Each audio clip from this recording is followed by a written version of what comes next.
আসসালামু আলাইকুম সম্মানিত দর্শক শ্রোতা, আমার চিন্তা ভাবনা চ্যানেল থেকে আপনাদের স্বাগতম।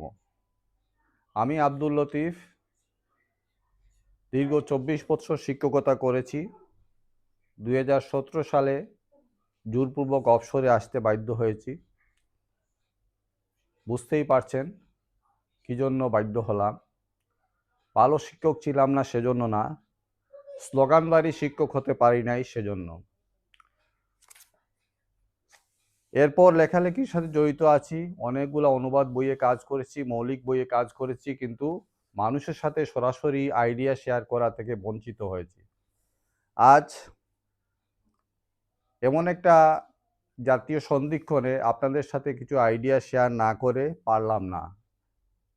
পেটের মধ্যে কথা চেপে রাখা যায় না দীর্ঘ সময়। আমার স্যার বলতো পেটের মধ্যে কথা চেপে রাখলে গ্যাস্ট্রিক হয়। সেজন্য কথাগুলো আপনাদের সাথে শেয়ার করছি। কারণ হচ্ছে আইডিয়া শেয়ারিং এমন একটা জিনিস যেটা উভয় পক্ষেরই লাভ হয়। আমার কাছে যদি 2টা আপেল থাকে, আমি একটা আপেল একজনের সাথে শেয়ার করি, তাহলে আমার আপেল কমে একটা হয়ে যাবে। কিন্তু আমার কাছে যদি 2টা আইডিয়া থাকে, আমি কারোর সাথে শেয়ার করি, তাহলে আমার 2টা এবং অন্যের 2টা মিলে আমার কাছে 4টা আইডিয়া হবে।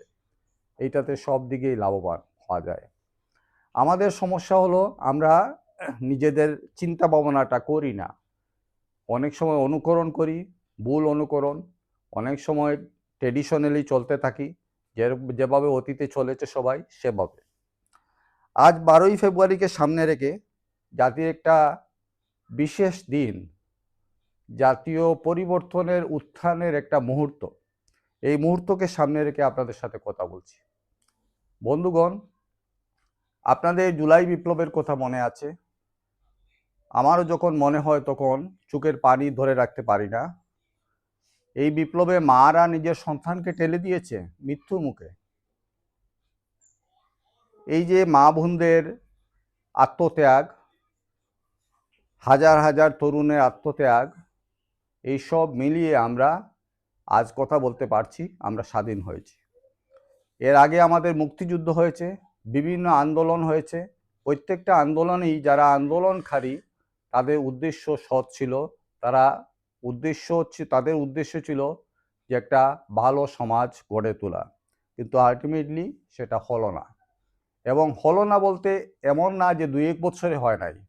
1971 থেকে আজকে 2026, এই দীর্ঘ দিনের পরিক্রমায় আমরা কিছুই করতে পারি নাই, বরঞ্চ অধঃপতনে যাচ্ছি দিনকে দিন। আজ এমন একটা সময় কথা বলছি যখন দেখা যাচ্ছে আমাদের রক্ষকরাই বক্ষক। যারা দেশের নেতৃত্বে থাকে তারা অবাধে লুটপাট করে যাচ্ছে। কেউ 30টা বাড়ি করেছে, কেউ কোটি কোটি টাকা বিদেশে পাচার করেছে। প্রায় সবাই একই ধারায় যেন অভ্যস্ত। এই দেশে একজন ইউনিয়ন পরিষদের চেয়ারম্যানকেও দেখা যায় চেয়ারম্যান হওয়ার পরে তার বাড়িতে দালান উঠে, অথচ এর আগে টিনের ঘরও ছিল না। এরকম অবস্থায় আমরা দিশেহারা। আমাদের রাজনীতিবিদদের চালচলন, চলাফেরা, অমুক গ্রুপ, তমুক গ্রুপ, আধিপত্য, দখলদারিত্ব, এইসবের মধ্যেই আমরা আছি, যেন মনে হচ্ছে নিজ দেশে আমরা পরাধীন। এদেশে দুর্নীতি আকাশচুম্বী। সবাই রাজনীতিকে দুর্নীতির প্রধান উপায় হিসাবে মেনে নিয়েছে, এবং এই দুর্নীতিতে পাপ হয় বলে কেউ মনে করে না। মনে করে এইটা যেন তাদের দাবি। চাঁদাবাজি, স্বজনপ্রীতি, দলপ্রীতি, এইসব জিনিসে আমাদের সমাজ ভরে গেছে। এখান থেকে পরিত্রাণের আমরা কোনো উপায় দেখছি না, যদি না আমাদের মূল চিন্তাধারায় পরিবর্তন হয়। আমাদের প্রতিনিয়ত যারা দেশকে এগিয়ে নিয়ে যেতে চায়, নিজেদের এগিয়ে নিয়ে যেতে চায়, তাদের পদে পদে বাধা। বিদ্যুতের সমস্যা আছেই, অর্ধেক সময় বিদ্যুৎ থাকে, অর্ধেক সময় থাকে না। এরকম অবস্থা অতীতে কিছুদিন আগেও ছিল, এখনও কিছু কিছু আবার হচ্ছে। অন্তর্বর্তী সরকার আসার পরে বিদ্যুতের উন্নতি হয়েছিল, আবার দেখা যাচ্ছে একই অবস্থা হয়ে যাচ্ছে। যানজট সমস্যা প্রচণ্ড। যানজটের জন্য হিউজ ইনভেস্টমেন্ট করা হয়েছে, মেগা প্রজেক্ট নেওয়া হয়েছে, মেগা ডাকাতি করা হয়েছে, কিন্তু আলটিমেটলি যানজটের কিছুই হয় নাই। ব্যাংকগুলোতে লুটপাট হয়েছে। মানুষ আমানতকারীরা ব্যাংকে টাকা রাখে, ব্যাংক এই টাকা দিয়ে মানুষকে ঋণ দেয়, এই ঋণের ইন্টারেস্ট থেকে বা লাভ থেকে ব্যাংক চলে, ব্যাংকের কর্মচারীরা চলে। কিন্তু আলটিমেটলি ব্যাংকে লুটপাট করা হয়েছে রাজনৈতিক ছত্রছায়ায়। বিভিন্ন রাজনৈতিক নেতারা ব্যাংকের চেয়ারম্যান ছিল, তাদের দাপটে ব্যাংক থেকে কোটি কোটি টাকা লুটপাট করা হয়েছে। ব্যাংকগুলো আর চলতে পারছে না, ব্যাংকগুলো আমানতকারীর টাকা রিটার্ন দিতে পারছে না। এই অবস্থায় আমরা দিশাহারা, আমরা কি করব বুঝতে পারছি না। আমাদের ব্যবসা বাণিজ্যের অবস্থা দিন দিন অধপতনে যাচ্ছে। চাঁদাবাজি, সন্ত্রাস, এইসব কারণে মানুষ ব্যবসা করতে চায় না। একটা ঘর বাড়ি তৈরি করতে হলে মানুষকে চাঁদা দিতে হয়। এইসব অবস্থার মধ্যে দেশে মানুষ টিকতেই পারছে না। প্রত্যেক দেশে সচেতন নাগরিক নিজের সন্তানকে দেশের বাইরে পাঠাচ্ছে, বলছে ভালো জীবনযাত্রায় অভ্যস্ত হতে হবে। কমপক্ষে সৎ জীবনযাপন করার জন্য দেশ ছাড়ার কোনো বিকল্প কেউ দেখছে না। কারণ আমরা তো মুসলিম হিসাবে, এবং যারা এই দেশে যারা ধর্মাবলম্বী আছে সবাই মনে করে একটা পরের একটা জীবন আছে, সেই জীবনে আমাকে কৈফিয়ত দিতে হবে। এইসব কারণে যারা সাধারণ মানুষ তারা কেউ দেশের মধ্যে নিজের সন্তানকে রাখতে যাচ্ছে না। মানুষ চায় নিজের সন্তানকে নিয়ে একটা সুন্দর জীবনযাপন করতে, সেই জীবন থেকে মানুষ বঞ্চিত হচ্ছে। এইসব কিছুর কারণটা কি? কারণটা হলো আমাদের সঠিক নেতৃত্বের অভাব। আমরা নেতৃত্বহীন একটা জাতি। যারা নেতৃত্বে আসছে, যাদেরকে আমরা নেতা বলে মেনে নিচ্ছি, যাদেরকে আমরা ভোট দিচ্ছি, যারা দখল করে আছে, তারা অ্যাকচুয়ালি লুটপাটের জন্য দখল করে আছে। তাদের অনেকেরই কোনো পেশা আছে বলে মনে হয় না, পেশাই মনে হয় রাজনীতি। আবার রাজনীতি থেকে যদি বৈধভাবে টাকা পয়সা নিয়ে যেত আপত্তি ছিল না, কিন্তু দেখা যাচ্ছে এই চাঁদাবাজ সন্ত্রাসের টাকাই রাজনীতিবিদদের অবলম্বন। আমাদের 18 কোটি জনসম্বল, এই বিশাল জনগোষ্ঠী আমাদের বিশাল হাতিয়ার, অথচ আমরা এটাকে পরিণত করেছি দুইটা বড় ক্লাসে। একটা হচ্ছে ভিক্ষুক আর একটা হচ্ছে লুটেরা। ভিক্ষাবৃত্তি আমাদের দেশে লোভনীয়। একজন সাধারণ শ্রমজীবী মানুষ দৈনিক 500-700 টাকা আয় করতে কষ্ট হয়, কিন্তু ভিক্ষাবৃত্তি করলে গড়ে 2 থেকে 4 হাজার টাকা আরও বেশি অনেকে ইনকাম করতে পারে। সেজন্য মানুষ কাজ না করে হাত পাতে। এই হাত পাতা আমাদের কালচারে পরিণত হয়েছে। পাশাপাশি আছে লুটেরা শ্রেণী। এই লুটেরা শ্রেণীর মধ্যে রাজনীতিবিদরাই আছে, দেশের বড় বড় অফিসাররা আছে। বিভিন্ন প্রতিষ্ঠান যেন মনে হয় একটা ডাকাতের গ্রাম। আমাদের ইনকাম ট্যাক্স ডিপার্টমেন্ট, আমাদের বেড ডিপার্টমেন্ট, আমাদের অন্যান্য ডিপার্টমেন্টগুলা, পুলিশ ডিপার্টমেন্ট, সবই মনে হয় যেন একটা ডাকাতের গ্রাম। লুটপাট, সন্ত্রাস, দখল করা, আটকে রাখা, চাঁদা আদায়, এইসব জিনিস আমাদের চলছেই। ক্ষুদ্র একটা অংশ অবশ্যই সৎভাবে জীবনযাপন করছে, তবে তাদের জীবনযাপন করা এত কষ্টের, তারা যে কোনো মুহূর্তে দেশ ছাড়ার চিন্তায় আছে। আমরা সম্পদের ব্যবহার করতে পারছি না। আল্লাহ তাআলা আমাদেরকে প্রচুর সম্পদ দিয়েছে। আমাদের দেশের আবহাওয়া দুনিয়ার সব দেশের আবহাওয়া থেকে ভালো। আমরা বছরে 365 দিন কাজ করতে পারি নির্দ্বিধায়। আমাদের আবহাওয়া এত প্রকট হয় না কখনো যে আমাদেরকে কাজ থেকে বঞ্চিত করে। অথচ আমার ছেলেরাও দেশের বাইরে আছে, মেয়েরা দেশের বাইরে আছে। আমি দেখি ওরা প্রবল প্রতিকূল আবহাওয়ার মধ্যে কাজ করে যাচ্ছে, তাদের প্রোডাক্টিভিটি অনেক অনেক গুণ বেশি। আমাদের পর্যটনের জন্য আল্লাহ তাআলা প্রত্যেকটা জেলায় জেলায় পর্যটন স্পট দিয়েছে, আকর্ষণীয় পর্যটন স্পট। কিন্তু পর্যটন স্পটগুলোকে আমরা ব্যবহার করতে পারছি না। আমি থাইল্যান্ডের পর্যটন স্পট দেখেছি, চমৎকারভাবে তারা ইউজ করছে এবং হিউজ বিদেশি অর্থ ইনকাম করছে। কিন্তু আমরা আমাদের পর্যটন ক্ষেত্রগুলোকে আল্লাহর দেওয়া সত্ত্বেও আমরা এটাকে কাজে লাগাতে পারছি না। এখানেও লুটপাট, দুর্নীতি, এইসব জিনিস প্রবল পরিমাণে আছে। এই দেশের জনসংখ্যা প্রচুর। এই জনসংখ্যাকে উৎপাদনমুখী কাজে ব্যবহার করা যেত, কিন্তু দেখা যাচ্ছে আমাদের উৎপাদন সেবামুখী সব প্রতিষ্ঠানেই চরম দুরবস্থা চলছে। আমাদের শিক্ষা প্রতিষ্ঠান যে সার্টিফিকেট দেয়, সেই সার্টিফিকেটে সারা দুনিয়ার কোথাও মর্যাদা পায় না। আমাদের চিকিৎসা ব্যবস্থা অত্যন্ত দুর্বল। এই দেশের চিকিৎসায় আমরা কেউ সন্তুষ্ট না। আমরা চেষ্টা করি অর্থের সন্ধান উপায় থাকলে আমরা দেশের বাইরে চিকিৎসা নিয়ে থাকি, না নিজের পক্ষে ভারতে গিয়ে চিকিৎসা নিয়ে থাকি। সেই চিকিৎসা পদ্ধতি এবং চিকিৎসার মান অনেক উন্নত। অথচ আমাদের প্রচুর হাসপাতাল আছে, প্রচুর ডাক্তার আছে, প্রচুর বেতন আছে, সব কিছু আছে। হ্যাঁ, বিনা বেতনে চিকিৎসা আছে, সরকারি হাসপাতালগুলোতে বিনা বেতনে চিকিৎসা দেওয়ার ব্যবস্থা আছে, সবই আছে, কিন্তু সব জায়গায় লুটপাট। লুটপাটের জন্য আমরা কিছুই করতে পারছি না, আমাদের কোনো মানই উন্নত হচ্ছে না। এইসব ক্ষেত্রে দেখা যাচ্ছে আমাদের সার্ভিসের অভাব। আমাদের আসলে প্রচুর ইনভেস্টমেন্টের দরকার নাই, আমাদের মেগা প্রজেক্টের কোনো দরকার আছে বলে আমি মনে করি না। আমাদের যে জিনিসটা দরকার সেটা হচ্ছে কোয়ালিটি সার্ভিস এনশিওর করা। সার্ভিস এনশিওর করলে এটার প্রতিদ্বন্দ্বিতা হয় না দুনিয়ার কোথাও।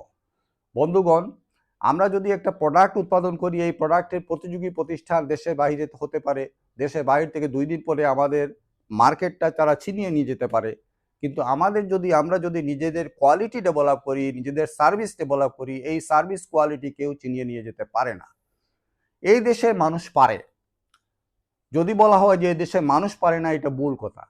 এই দেশের মানুষ পারে, তার প্রমাণ হচ্ছে বাংলাদেশের ক্রিকেট।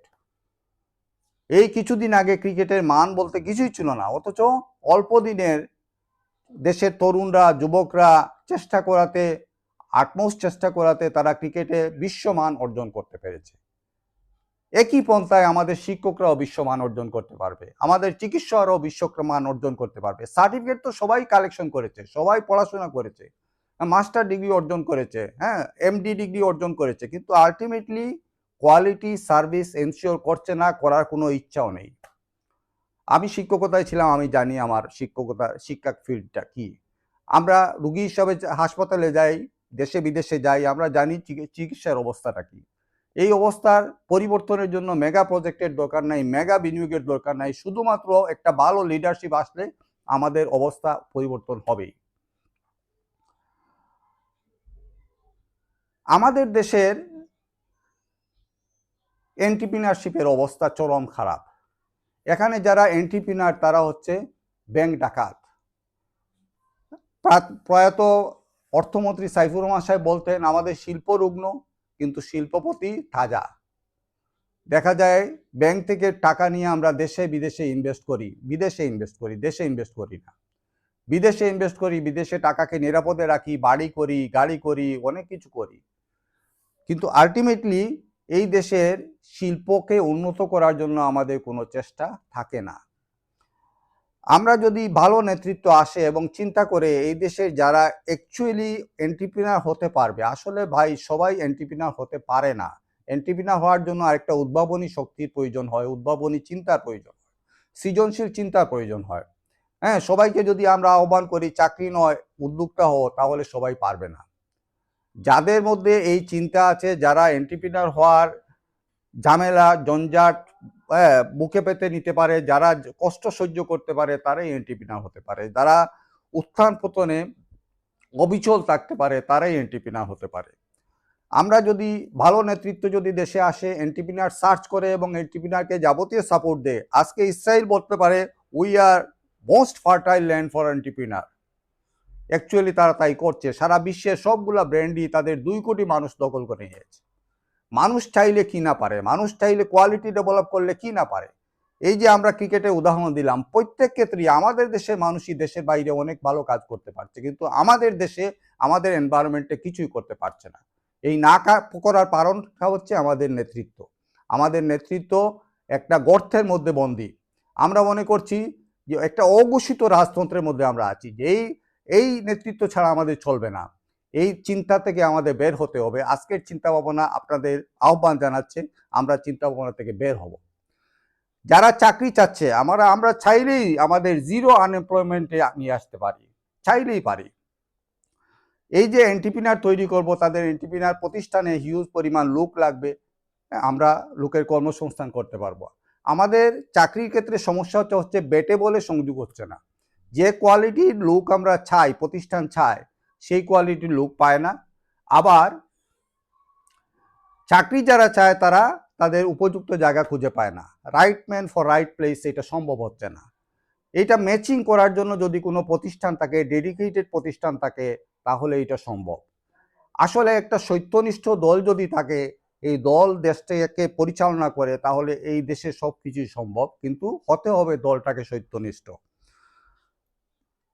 আমরা যদি দেশকে পর্যটন কান্ট্রি হিসাবে ঘোষণা করি, তাহলে দেশের 24 ঘন্টা প্রতিষ্ঠানগুলো খোলা থাকবে, প্রতিষ্ঠানগুলোতে ডাবল কর্মসংস্থান হবে, আলটিমেটলি আমরা কর্মসংস্থান করতে পারবো।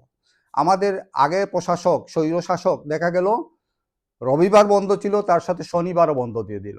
আলটিমেটলি কি হলো, দেশ শুক্র শনি রবি 3 দিন সারা বিশ্ব থেকে বঞ্চিত, বিচ্ছিন্ন থাকলো। তো লাভটা কি হলো? আমাদের দরকার হচ্ছে 7 দিন 24 ঘন্টা অফিস আদালত খোলা রাখা, এতে গিয়ে যানজটটা কমে আসবে। কিন্তু এই যানজটের ব্যাপারে আমরা উদ্ভট চিন্তা ভাবনা করছি, আমরা কর্মঘণ্টা কমিয়ে দিচ্ছি, এবং আলটিমেটলি দেখা যাচ্ছে একই সময়ে মানুষ রাস্তায় বের হয়ে যানজট তৈরি করছে। আবার যানজটের জন্য মেগা প্রজেক্ট, মেগা প্রজেক্ট থেকে মেগা প্রফিট থেকে মেগা চুরি, এইগুলো চলছেই আমাদের। তো আমরা চাকরি জিরো আনএমপ্লয়মেন্ট রেটে নিতে পারবো, আমরা আলটিমেটলি এন্টারপ্রেনার তৈরি করতে পারবো, এবং এই দেশের যে প্রতিভাবান ছেলেরা আপাতত দেশে ভালো শিক্ষা পাচ্ছে না, সেই ছেলেগুলা দেশের বাহিরে যাওয়ার জন্য, অথবা দেশের বাহিরে ভালো কর্মসংস্থানের জন্য, যেখানে ফরেন রিমিটেন্স আসবে, সেই সব ক্ষেত্রে যারা যেতে চাচ্ছে তারা পারছে না, এফোর্টস করতে পারছে না। সরকার যদি তাদেরকে কর্জে হাসানা বা অন্য সিস্টেমে এই সাপোর্টটা দেয়, তাহলে এই টাকাটা আলটিমেটলি চলে আসবে 100%। এটা লুটেরাদের টাকা না, লুটেরাদের অর্থনীতি না, যে ব্যাংক থেকে 2000 কোটি টাকা নিয়ে দেখা যাচ্ছে তার সম্পদ মাত্র 40 কোটি টাকার। এই প্রসঙ্গে নাসিরউদ্দিন মোল্লা হুজ্জার গল্পটা মনে পড়ে। হুজ্জা 1 কেজি মাংস নিয়ে আসছিল বাজার থেকে, সেই মাংস এনে বউকে বললো মাংস রাঁধো, আজকে মাংস খাবো। খেতে বসে গিয়ে বসে দেখে মাংসই নাই। বউ বললো মাংস বিড়াল খেয়ে ফেলছে। হুজ্জা বিড়ালটাকে ওজন করে দেখলো, বিড়ালের ওজন 1 কেজি। বললো মাংস যদি হয় এই বিড়াল, তাহলে বিড়াল কোথায়? আর যদি এইটা যদি বিড়াল হয়, তাহলে মাংস কোথায়? আমাদের দেখা যাচ্ছে ব্যাংক থেকে টাকা নিয়েছে 840 কোটি টাকা, তার সম্পদ দেখা যাচ্ছে 40 কোটি টাকা। তাহলে এই 800 কোটি টাকা গেল কোথায়? অথচ এদের পিছনে আমরা টাকা দিচ্ছি। একজন সাধারণ এন্টারপ্রেনার যদি ব্যাংক থেকে লোন চায়, তাহলে তাকে আর লোন দেওয়া হয় না, তাকে বিভিন্ন ধরনের হেরাস করা হয়। তাকে বলা হয় যে 2 জন গ্রান্টার নিয়ে আসো, 2 জন গ্রান্টারের চেক নিয়ে আসো। আলটিমেটলি কেউ কাউকে এইরকম সাপোর্ট দিবে না, এবং তার উদ্যোগ, তার চিন্তা ভাবনা অঙ্কুরেই বিনাশ হয়ে যায়। তো সেজন্য আমাদের মূলত আমরা যদি সেটা এনশিওর করতে পারি যে প্রকৃত এন্টারপ্রেনাররা টাকা পাবে, এবং এই দেশে যদি আমরা কয়েক লক্ষ এন্টারপ্রেনারকে সাপোর্ট দেই, তাহলে এর মধ্যে 50% এন্টারপ্রেনার, প্রকৃত এন্টারপ্রেনার বের হয়ে আসলেই দেশের এমপ্লয়মেন্ট অপরচুনিটি তৈরি হবে, আনএমপ্লয়মেন্ট প্রবলেম দূর হবে। এবং মূলত হচ্ছে জ্বালানি সমস্যা। জ্বালানি সমস্যার জন্য দেশের শিল্পগুলা ব্যর্থ হয়ে যাচ্ছে, ফেল হয়ে যাচ্ছে। এই জ্বালানিটা এনশিওর করতে হবে আমাদের 24 ঘন্টা আনডিসরাপ্টেড সাপ্লাই থাকতে হবে। এইটা করার জন্য দরকার ভালো নেতৃত্ব। ভালো নেতৃত্ব হলে এটা যে সম্ভব, এই অন্তর্বর্তীকালীন সরকারের প্রথম অবস্থায় আমরা তা দেখেছি। প্রচুর উদ্যম নিয়ে তারা কাজ করেছে, এবং আলটিমেটলি জ্বালানি সমস্যা সমাধান করতে পেরেছিল, এখন আবার ডিলে হয়ে আসছে। আমরা যদি আইন শৃঙ্খলা পরিস্থিতি ঠিক করতে পারি, আমরা যদি যানজট দূর করতে পারি, আমরা যদি জ্বালানি সাপ্লাই দিতে পারি, আমরা যদি পথের বাধা দূর করতে পারি, তাহলে এই দেশে মেগা প্রজেক্টের দরকার নাই, মেগা বিনিয়োগের দরকার নাই। সামান্য বিনিয়োগ দিয়ে আমরা এই দেশে মানুষকে এগিয়ে দিতে পারবো, মানুষ নিজে পথ করে নেবে, এই দেশের সরকারকে কিছু করতে হবে না। আমি সবসময় স্মল গভর্নমেন্টের কথা বলি। অর্থনীতিবিদ, নোবেল পুরস্কার বিজয়ী অর্থনীতিবিদ সুমাকার, উনি স্মল ইজ বিউটিফুল নামে গ্রন্থতে বলেছেন যে সরকার হবে স্মল এবং স্মার্ট। সরকার এত মেগা দায়িত্ব নিবে না, সরকার পাঠ্যপুস্তক ছাপিয়ে এটা দেওয়ার দায়িত্ব নিবে না, এটা করবে প্রাইভেট হ্যান্ড। সরকার সুপারভাইজ করবে। এই সুপারভাইজ করার মতো দক্ষ সরকার আমাদের দরকার। সরকার হবে স্মল, দেশের আইন শৃঙ্খলা পরিস্থিতি সরকারের হাতে থাকবে, দেশের পথের বাধাগুলা সরকার দূর করে দেবে। হ্যাঁ, কোথায় কি সংকট হচ্ছে সরকার সেটা দেখবে। আলটিমেটলি দেশের মানুষ সুখী হয়ে যাবে, দেশের মানুষ নিজের এফোর্টস দিবে দেশের জন্য।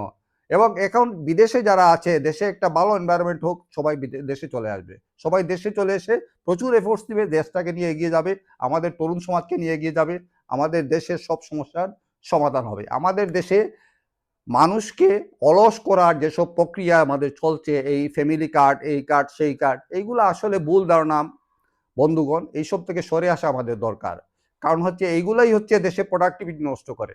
আর মানুষ যদি নন প্রোডাক্টিভ হয়, মানুষকে দিয়ে কিছুই করা যায় না। আমাদের দেশে যদি আমরা ক্যালকুলেশন করি, তাহলে দেখবো দৈনিক 1 ঘন্টাও মানুষ পরিশ্রম করে না। 10টায় অফিস হলে 12টায় আসে, আবার 3টায় ঘর থেকে বের হয়ে যায়। আলটিমেটলি বেতন ভাতা সবই আছে। বিভিন্ন অফিসে গল্প সল্প চলে, চা সিঙ্গারা খাওয়া চলে, অফিসের টাইম শেষ হয়ে যায়, টাইম পাস হলে সে তার চলে যায়, তার বেতন ভাতা সবই থাকে। এবং এই বেতন ভাতা বৃদ্ধির জন্য আমি যে বলেছিলাম লুটেরা শ্রেণী, এই লুটেরা শ্রেণীর আরেকটা রূপ হচ্ছে আমি কাজ না করে টাকা আদায় করছি, কাজ না করে টাকা নিচ্ছি, এবং এই টাকার পরিমাণ দিন দিন বাড়াবার চেষ্টা করছি, পে স্কেল বাড়াবার চেষ্টা করছি। আলটিমেটলি কি হচ্ছে, হ্যাঁ পে স্কেল বাড়বে, কিন্তু প্রোডাক্টিভিটি বাড়াতে হবে। নেতৃত্ব যদি এই জিনিসটা এনশিওর করে যে your productivity must be increase before your pay scale, এটা যদি এনশিওর করতে পারে তাহলে দেশের সমস্যা থাকবে না। মাননীয় সম্মানিত দর্শক শ্রোতা, সম্মানিত দর্শক শ্রোতা, 12ই ফেব্রুয়ারিকে সামনে রেখে আমাদের ঠিক করতে হবে আমরা কোন পথে আগাবো। আমরা গতানুগতিক পথে আগাবো না একটা ভিন্ন চিন্তা করব। তো ভিন্ন চিন্তা করার জন্য এবং ভিন্ন চিন্তার দিকে আমাদের এগিয়ে নিয়ে যাওয়ার জন্য নিজেদের চেষ্টা থাকবে এবং আমরা অন্যকে অনুপ্রাণিত করব। এই আশাবাদ ব্যক্ত করে আজকের এপিসোড এখানে শেষ করছি। আগামীতে আবার কথা বলবো ইনশাল্লাহ। আপনাদের প্রতিক্রিয়া জানাবেন সেই প্রত্যাশায় থাকলাম। ধন্যবাদ সবাইকে। আসসালামু আলাইকুম রহমতুল্লাহ।